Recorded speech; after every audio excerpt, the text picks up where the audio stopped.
عزیز طلبہ، آج ہم نے اسٹیم سیلز کے بارے میں پڑھنا ہے۔ اسٹیم سیلز کیا ہوتے ہیں، ان کا کام کیا ہوتا ہے۔ اسٹیم سیلز پڑھنے سے پہلے آپ کو تھوڑا سا ریپروڈکشن کے بارے میں بتا دوں کہ ریپروڈکشن دو طرح کی ہوتی ہے، سیکسول ریپروڈکشن اور ای سیکسول ریپروڈکشن، جنسی تولید اور غیر جنسی تولید۔ یہاں پہ میں صرف جنسی تولید کے بارے میں کچھ بات کر لیتا ہوں کہ جنسی تولید کے اندر دو طرح کے سیلز ہوتے ہیں، سپرم سیلز اور egg cell. Sperm plus egg, یہ دو طرح کے سیلز ہوتے ہیں۔ یہ جب آپس میں ملتے ہیں، فرٹیلائزیشن کا عمل ہوتا ہے تو ان سے بن جاتا ہے زائگوٹ۔ گویا سپرم اور ایگ کے ملاپ سے بنا zygote. Sperm cell, egg cell fertilisation کے عمل سے گزر کے زائگوٹ بنا رہے ہیں۔ زائگوٹ کے اندر جو سیلز ہوتے ہیں وہ غیر مخصوص ہوتے ہیں، اور جب یہ زائگوٹ مزید ڈویژن کے عمل سے گزرتا ہے، سیل ڈویژن کا عمل اس میں ہوتا ہے۔ زائگوٹ کے اندر جب سیل ڈویژن ہوتی ہے، زائگوٹ تقسیم ہوتا چلا جاتا ہے، 2 سیلز بناتا ہے، 4 سیلز بناتا ہے، سیل ڈویژن ہوتی ہے تو بہت سارے سیلز بن جاتے ہیں۔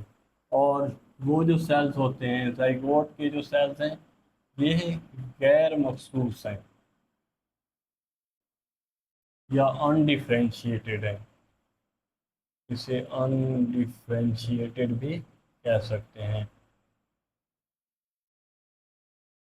اور جب یہ تقسیم ہو جائیں گے، بہت زیادہ سیلز بنا لیتے ہیں تو ان کے اندر ایک پروسیس ہوتا ہے، اسے کہتے ہیں ڈیفرینشیشن۔ تفریق کا پروسیس ہو جاتا ہے، تفریق کا پروسیس۔ جب سیل ڈویژن ہوگی تو کافی سارے سیلز بنیں گے، ان سیلز میں ایک تفریق ڈیفرینشیشن کا پروسیس ہوگا، اور ہر سیل اپنے کام کے لحاظ سے مخصوص ہوتا چلا جائے گا۔ گویا سٹیم سیلز کیا ہوتے ہیں؟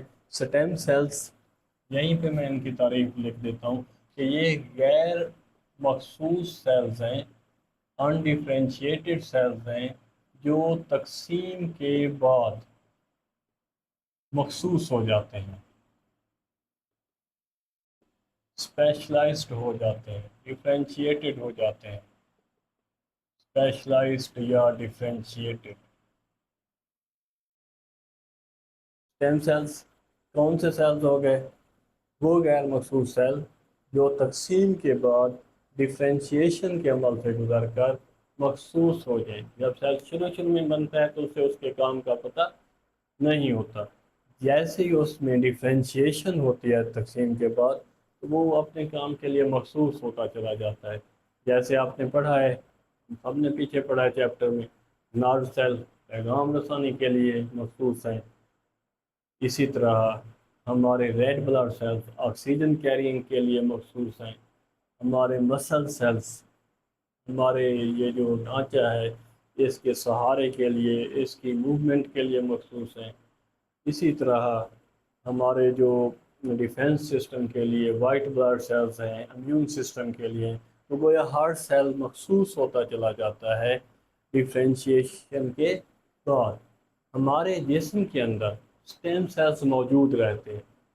جب بھی ہمارے جسم کا کوئی حصہ ڈیمیج ہوتا ہے، خاص کیا جلد پہ کوئی کٹ لگ جاتا ہے، یہاں پہ کوئی چوٹ لگ جاتی ہے، چوٹ لگنے سے کئی لاکھ سیلز ہمارے ڈیمیج ہو جاتے ہیں، مار جاتے ہیں، تو ان کی جگہ پہ سٹیم سیلز اپنا کام دکھاتے ہیں، غیر مخصوص ہوتے ہیں، وہی ایپیتھیلیل سیلز بنا دیں گے۔ اگر ہماری جلد کے سیل ڈیمیج ہوئے ہیں تو ان کو ریپلیس کر دیں گے، وہ سیل جھڑ جائیں گے اور ان کی جگہ پہ نیو ایپیتھیلیل سیل بنتے چلے جائیں گے۔